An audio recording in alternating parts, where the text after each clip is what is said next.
উত্তরাধিকার সূত্রে পাওয়া যায় না। মনুষ্যত্ব অর্জন করলে তবেই আমরা নিজেদের মানুষ হিসেবে পরিচয় দিতে পারি। শুধু মানুষের শরীর লাভ করলেই তাকে মানুষ বলা যাবে না।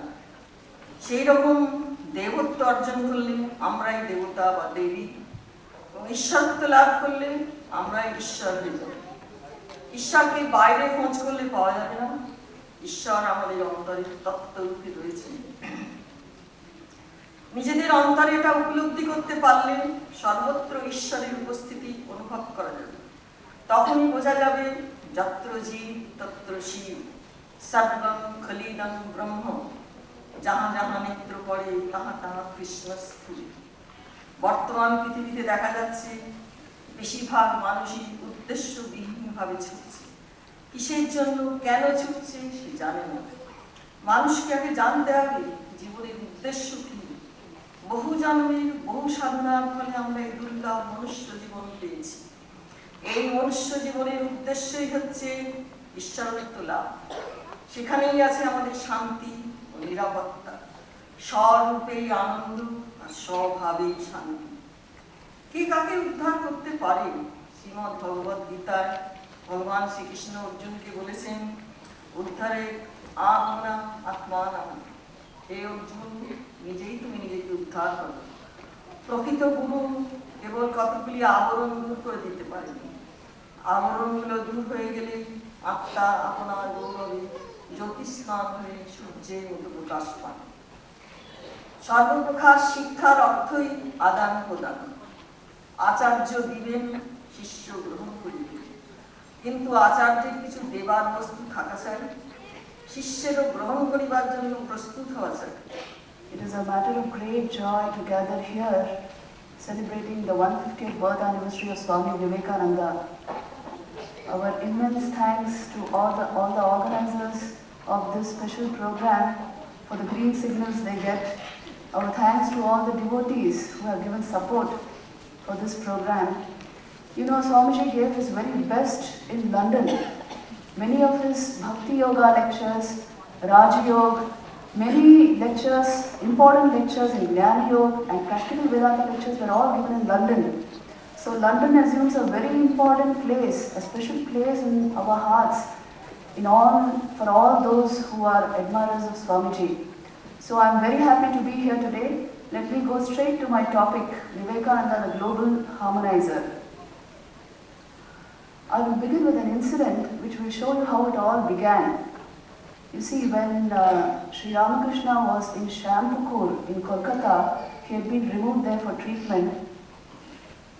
One day his attending physician, Dr. Mahendralal Sarkar, came to visit him. As soon as he entered the place, he suddenly encountered Narendranath, that is the young Swami Vivekananda. Now, the young Naren himself, he emanated such strength, such manliness, such a divine aura there was about him that the doctor was very impressed, and he saw his large luminous eyes which showed marked intelligence, his animated conversation, and the doctor also got to hear Narendranath singing. So that deeply moved him. Swami had a very melodious voice, and so the doctor blessed him, and then he moved up the stairs, he entered Sri Ramakrishna's room. He came close to Sri Ramakrishna's cot, sat down there, and then he told Thakur, you know, I'm very happy to see that boys like Naren come here for religious instruction. Naren is a real gem, fit to shine in any sphere of life. As soon as the doctor said this, Sri Ramakrishna got up, he sat straight, his eyes glowed, and he said something tremendous. He said, do you know, it was the fiery appeal of Advaita Acharya that was responsible for Sri Chaitanya Mahaprabhu's incarnation in Nadia.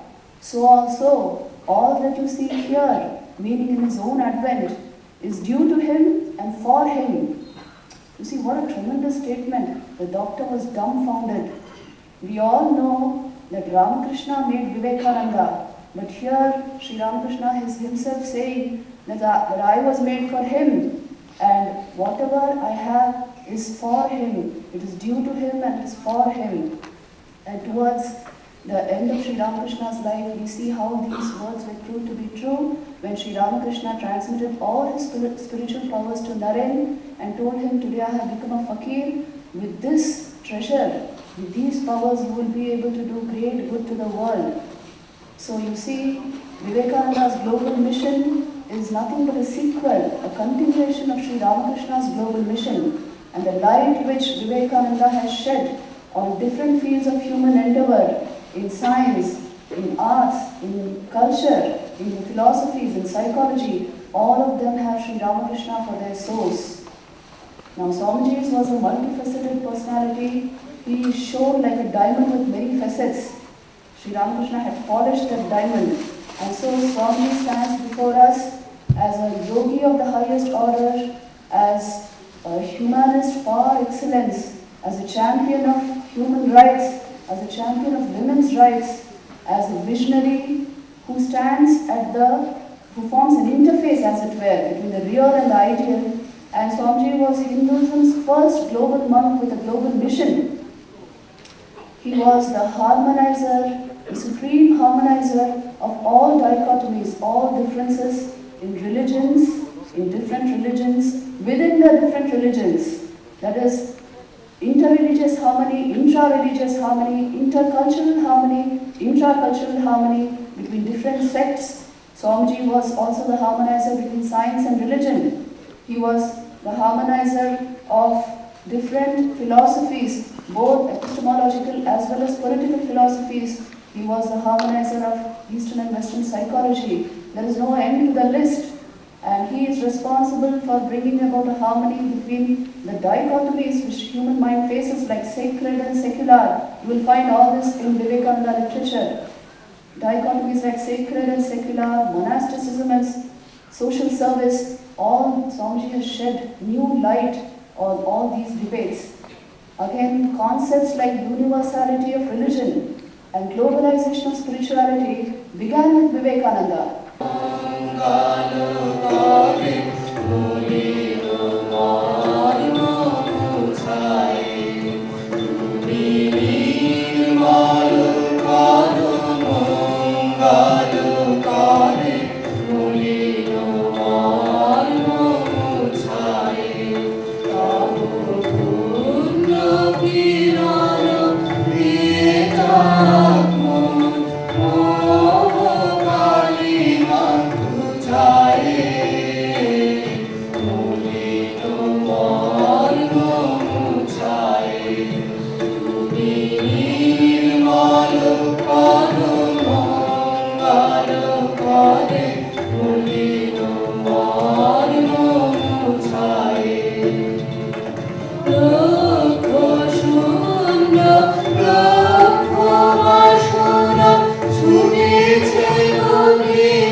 to call upon the past Mayor of the London Borough of Harrow, Councillor Minal Chaudhary.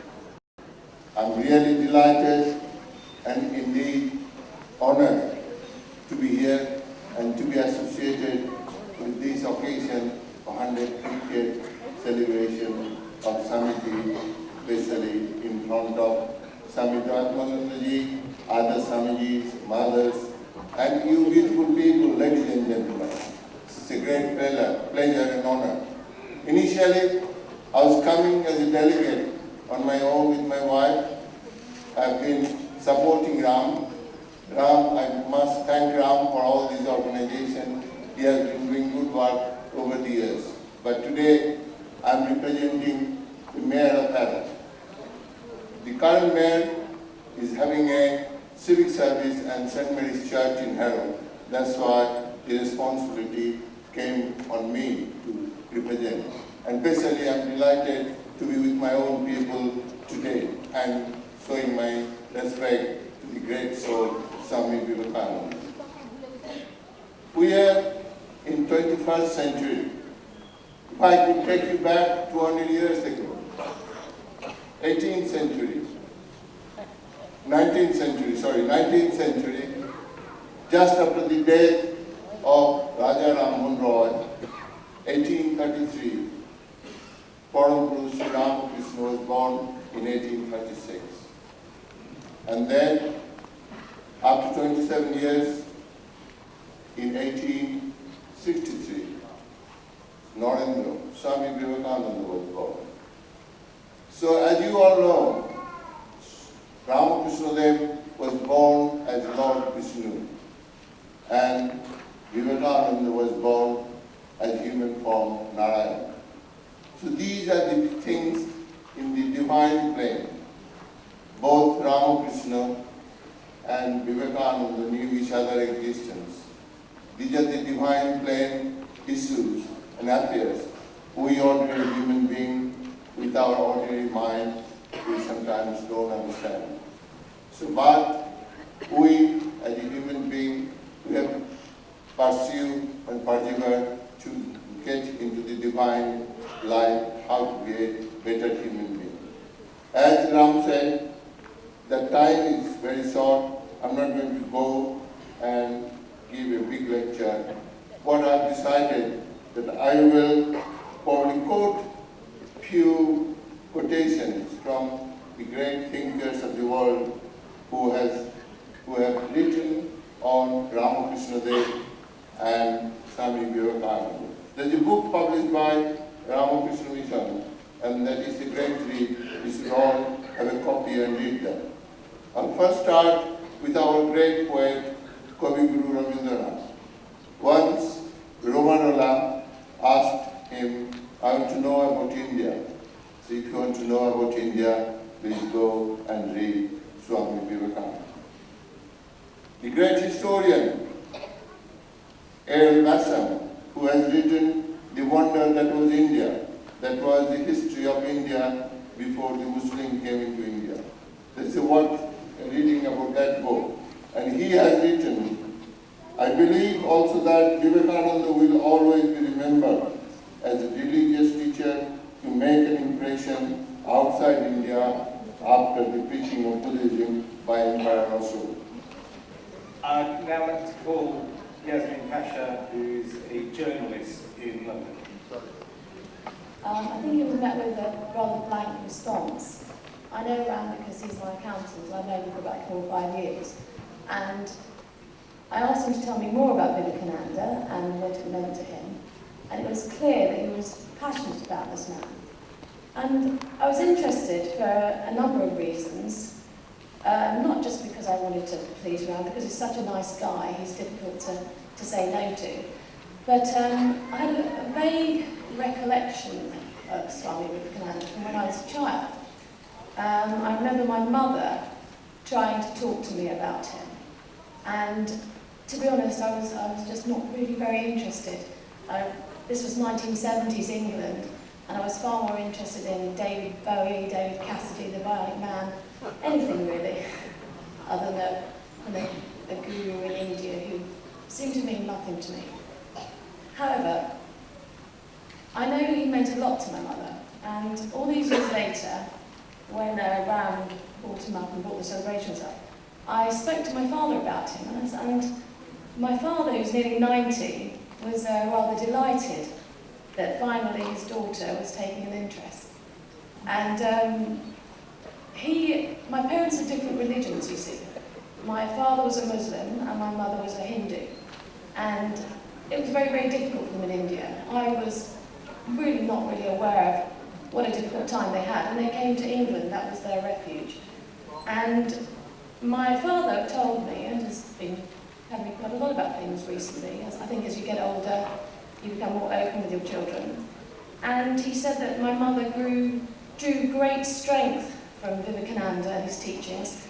And my father, as well as a Muslim boy in India, also drew great strength from the idea that all religions are equal and universal tolerance. I think that meant a huge amount to them. And I'm so glad that they had that along their journey, and that he gave them the strength that they really did need at times. And now, as I have my own children and I'm a little bit older and a little bit wiser, thanks to Ram, I've been reading some of Vivekananda's teachings and learning a bit more about him, and I've been really surprised and delighted at just how much of what he talks about applies to the little things in life, as well as the big questions of peace and harmony, which are obviously incredibly important, but also on a personal level, those little things, the things that we all struggle with. There's a kind of peace and harmony that emanates from his teachings that is really quite hard to beat, and I have to thank Ram for that, and I'm very grateful to Ram for introducing me to Vivekananda, and I hope this year is a wonderful year for the celebrations, and I thank you all for listening. Okay. Now I'd like to call on Mr. Gary Thompson, who's the leading journalist and author and director of W1 Features Agency. India on 3 occasions between 1895 and 1899. I learned that the Swami attracted a great deal of attention for his message that was built around truth, purity, religious harmony, and respect for all people. Word soon spread about his philosophies and his skills as an orator. He also exhibited a vivid sense of humour, and he stood his ground during some colourful exchanges with English clerics. Writers, poets, and academics, actors, and even members of the royal family attended his lectures. And although some members of the Church of England viewed him with suspicion, others, including Canon Albert Wilberforce, the grandson of William Wilberforce, who fought slavery, were entranced by his teachings. As we gather today to celebrate 150 years since the birth of Swami Vivekananda, London prides itself on being one of the most diverse cities in the world. In London, we have many different cultures and religions, all living in close proximity to one another. Indeed, it was partly for this reason that the world honoured our capital last year by holding the Olympic Games here in this great city of ours. And one of the reasons for that was no doubt that London is such a diverse city. It prides itself on welcoming people from all around the world, but that can create its own challenges and pressures, as we sometimes see in the news. And it's for that reason, and this reason, that I was so fascinated to read about Swami Vivekananda's message of respect and tolerance for all. It strikes me that this message is just as relevant today as it was in Victorian times. Some might say even more so. Tolerance is something that is very precious, and Swami Vivekananda understood the importance of this point. A time when our religion, our concepts, our philosophy needed somebody to interpret the way we all could follow it. Vivekananda came on the scene. Mahakashe,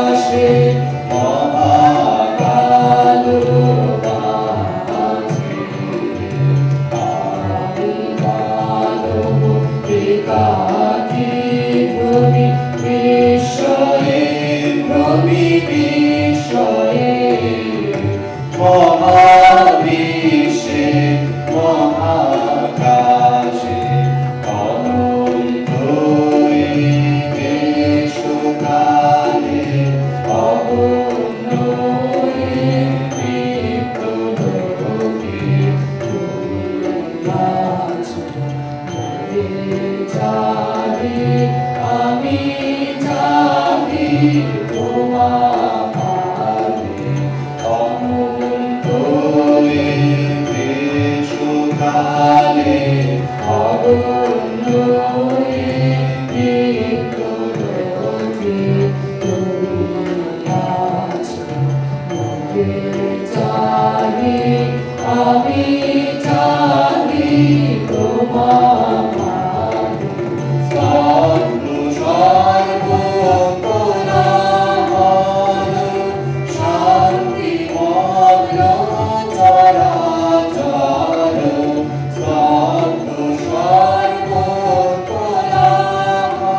Revered Swamiji's work present here.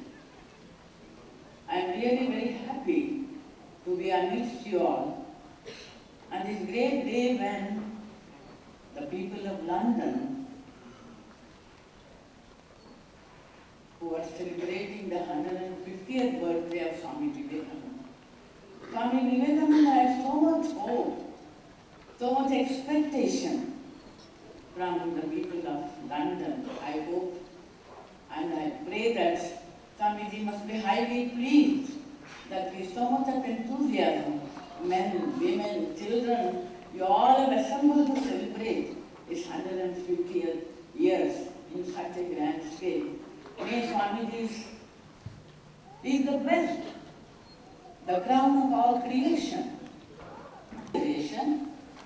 From the very beginning, you will see that man, the human beings, they are incurably religious. They are the eternal seekers of truth. They are not satisfied.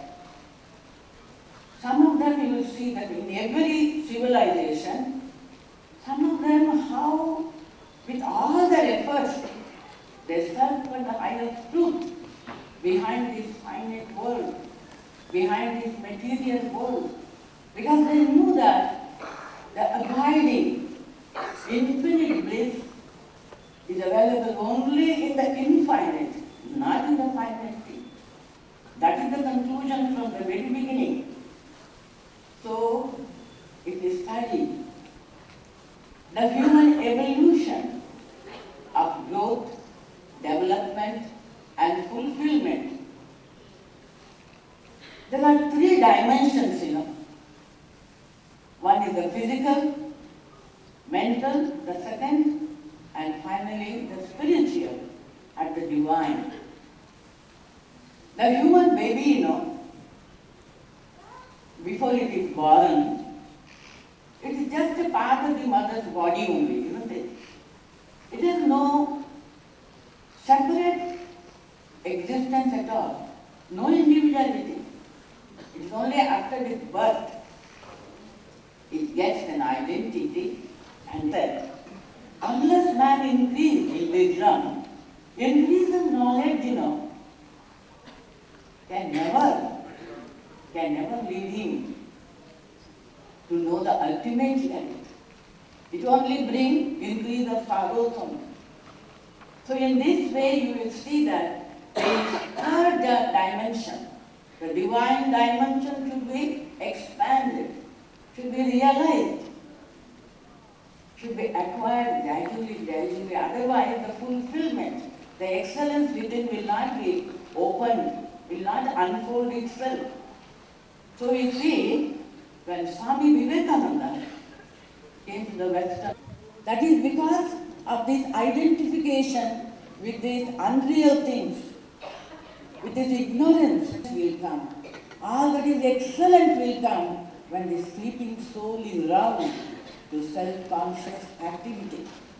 So let us all arise, awake, and stop not till the goal is reached. Thank you.